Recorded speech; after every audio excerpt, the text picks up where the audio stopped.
எனக்கு back pain இருக்குது. So நான் சித்தா மெடிசன் எடுத்துகிட்ருக்கேன். ஒரு 1.5 மந்த்தாக எடுத்துகிட்ருக்கேன். இப்போ ரொம்ப பெட்டராக இருக்குது. எல்லா ப்ராக்டிஸும் என்னால் பண்ண முடியுது. ஆனால் இந்த சித்தா மெடிசனில் ஏதோ மெட்டல் கலக்கிறதா சொல்கிறாங்க. அலோபதிக்கும் ஆயுர்வேதா இதெல்லாம் கம்பேர் பண்ணும்போது இந்த சித்தா மெடிசன் என்ன மாதிரி நம்ம உடம்புல தாக்கம் செய்யுது? Essentially, the difference between Ayurveda and Siddha and Allopathy is just this. Allopathy is purely chemicals, chemical manipulation of the system. When it's an emergency, you must use it. But if it's a long… if it's a chronic ailment which is going to be with you for a long time, and you're going to take some medicine for a long time, definitely popping pills for long periods of time is not a good thing. So Ayurveda is herbal. Herbs are also chemicals, but in natural form. It's way better than taking it in a synthetic form.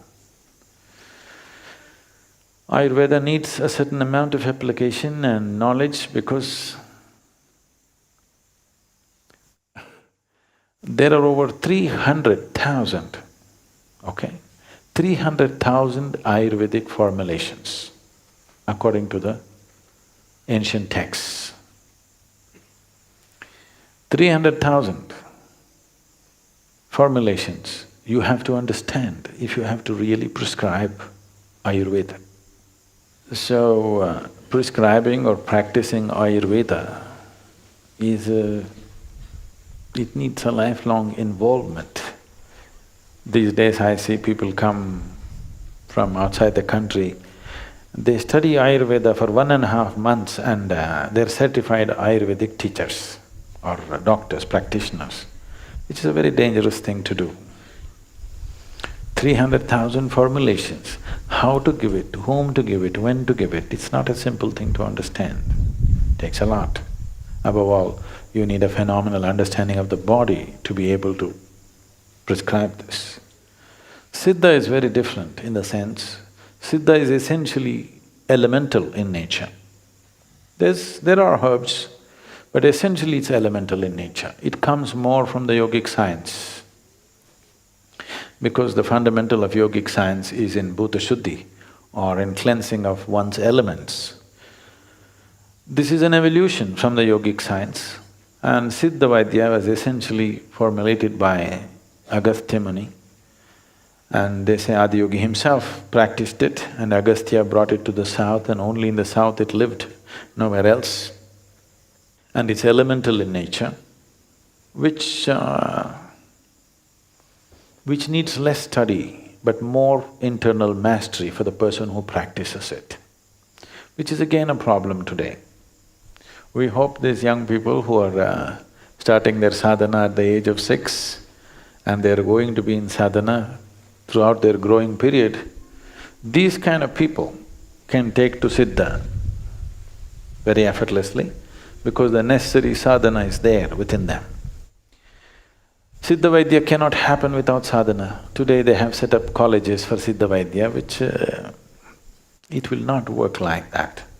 They're picking up bits and pieces from the text and trying to practice that. Quackery, Siddha quackery is happening. Siddha Vaidya is not happening because Siddha Vaidya has to be practiced by a Siddha. It is a Siddha who can practice Siddha Vaidya. Siddha means an established one who is firmly established within himself, because it's elemental in nature. Because it's elemental, it's not really a medicine as such. You are dealing with the fundamental material which makes the body. You're not trying to infuse some other medicine into it. So usage of metals is very much prevalent in Siddha. I know the Western medicine will immediately brand it as nonsense, but in Siddha, all the things that you consider as poisonous are used as a part of their medicine. 9 deadly poisons, you've heard of Navapashana. All the 9 deadly poisons are used as medicine. Lead is very frequently used, mercury is regularly used. Rasa Vaidya is very much part of Siddha Vaidya. And for those of you who are calling for God's help, When I mention the word mercury, mercury is not poisonous. It is just with mercury oxides, people have poisoned water. It is irresponsible usage in the industry which has done this. There is mercury in the soil, okay? We did not import mercury from Mars, it's always been in this planet. It is not poison.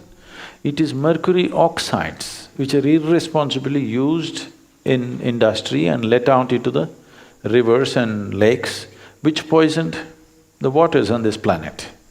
Now they think mercury is poison. No, mercury is not poison, but if you drink it, it'll kill you.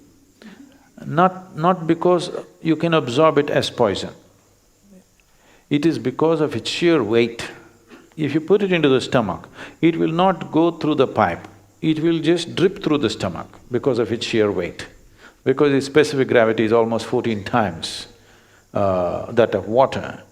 Because of that, because of sheer weight, if you place it in your hand, it just goes into your hand through the pores. Similarly, if you put it into the stomach, it'll go through the stomach, it'll not go through the intestine. Because of that, it may kill you, because it bores holes. Not because it's acidic, simply because of sheer weight. But consumption of mercury is very much a part of the yogic system and very much a part of the Siddha Vaidya. I am still alive only because of mercury, not otherwise. So, Siddha is a very completely different kind of medicine system than anything that you will find on the planet, but it needs a Siddha to give Siddha medicine. If you are not established, if you can't hold the mercury, you don't give mercury to somebody else. Yogic system has always used mercury. Mercury and yogis are always together. You cannot… Even you will see, traveling yogis will carry a little bit of mercury with them always. If not in liquid form, in solid form, solidified mercury, people do practices, keeping it in their mouth and doing things and whatever. There are various aspects to it. Nobody try that here, okay? We don't want you dead. It's not just bad things that kill you, good things that you're not ready for can kill you.